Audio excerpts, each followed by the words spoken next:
Sa bayan ng Santa Maria, Ilocos Sur, nakatayo ang isang bantayog ng pananampalataya at kasaysayan, ang makapangyarihang tore ng Santa Maria Church. Itinayo noong 1810. Ang toreng ito ay malaya at hiwalay sa simbahan, tanda ng karunungan ng mga ninuno upang mapanatili ang tibay laban sa malalakas na lindol. Habang tumatagal, bahagya itong yubuko, tila nagpapaalala na kahit ang pinakamatibay na bato ay sumusuko sa panahon, ngunit nananatiling matatag sa kanyang layunin.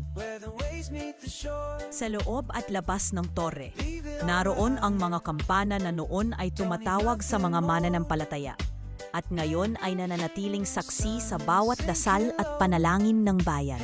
Hindi lamang ito isang tore ng bato, ito'y tore ng pananampalataya, tore ng kasaysayan at tore ng kulturang Pilipino. Isang pamana ng Ilocos na hindi kailanman.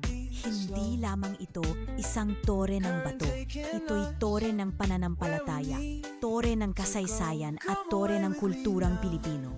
Isang pamana ng Ilocos na hindi kailanman maglalaho. Kung may mali sa video, please correct me if I'm wrong. Kung please like, follow me, and share. Salamat.